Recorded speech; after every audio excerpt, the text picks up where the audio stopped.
You're always on my mind, and it's how much I care. I can't think of a time. Assalamualaikum warahmatullahi wabarakatuh.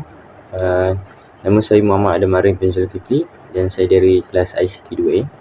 Pada hari ini saya akan merungkai dan menghuraikan tentang isu-isu perlembagaan di Malaysia. Tapi dalam banyak-banyak isu perlembagaan di Malaysia, saya hanya menekankan dua isu sahaja. Iaitu pertama adalah isu hak keistimewaan orang Melayu. Yang kedua adalah isu Islam sebagai agama rasmi persekutuan. Jadi sebelum saya mulakan, yang pertama saya akan mulakan dengan isu hak istimewa orang Melayu itu sendiri.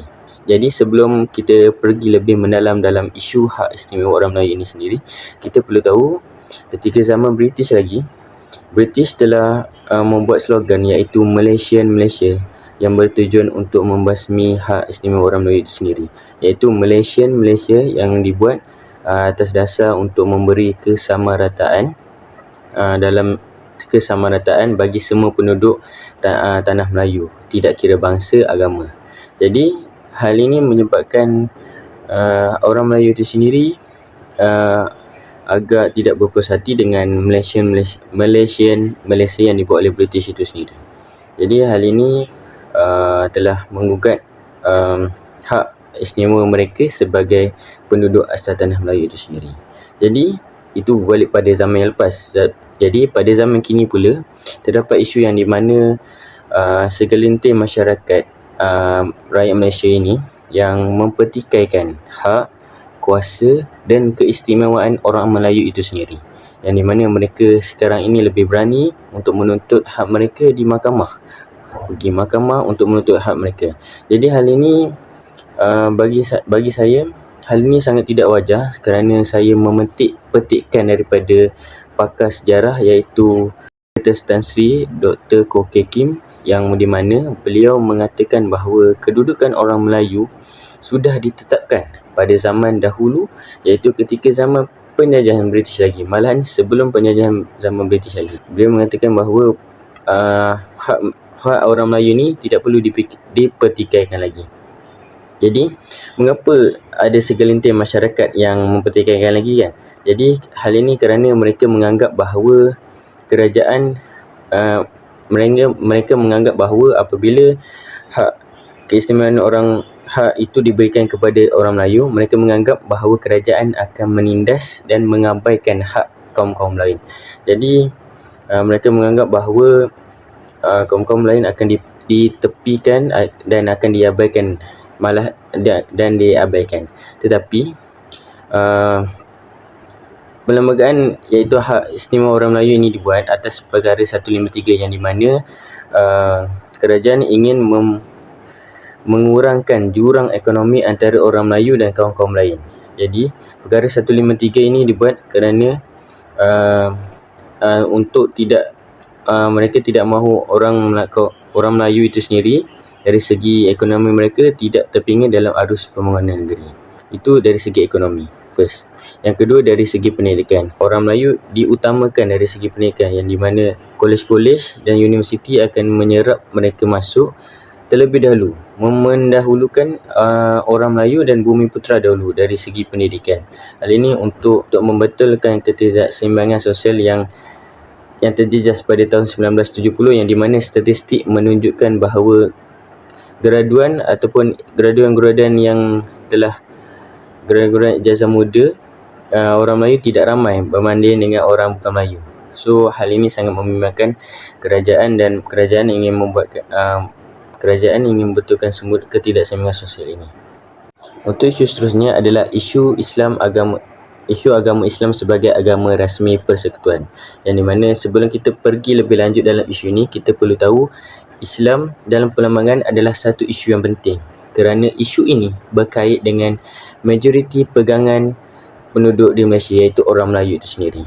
Jadi apabila isu ini dikaitkan ataupun dibahas ataupun dipertikaikan, so majoriti orang Melayu di Malaysia ini akan tidak berasa senang, dan isu ini merupakan isu yang sensitif bagi mereka. Jadi Perkara ini boleh memberikan kesan kepada ketenteraman awam, khususnya yang melibatkan ketegangan antara kaum. Baru-baru ini, yang di mana terdapat isu agama Islam yang dijadikan sebagai topik perbalahan politik. Mengapa benda ini boleh terjadi? Jadi mari saya rungkaikan. Perkara ini boleh terjadi kerana apabila terdapat perdebatan mengenai sejauh mana Islam ingin diterapkan dalam keadaan publik, seperti penggunaan simbol-simbol Islam dan pembangunan masjid. Selain itu, kaum-kaum lain juga mereka berdebat dan menyatakan bahawa mereka khawatir dengan keadaan hak agama mereka sendiri. Kerana mereka menganggap kerajaan tidak memberi jaminan sepenuhnya dalam melindungi hak-hak agama mereka sendiri.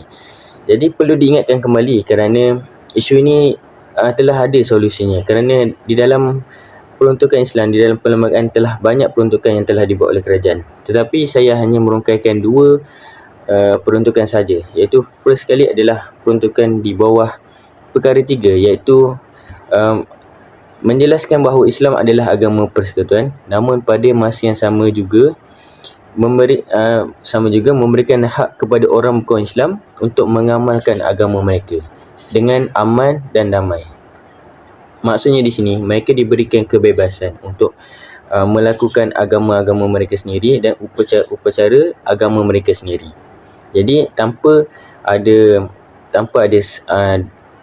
desakan, paksaan ataupun sebaliknya.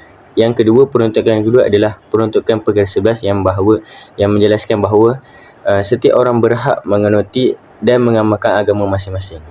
Maksudnya di sini tiada seorang pun di Malaysia ini dipaksa, dibayar untuk menganuti agama-agama tersebut. Maksudnya mereka bebas untuk menganuti dan mengamalkan agama-agama mereka sendiri.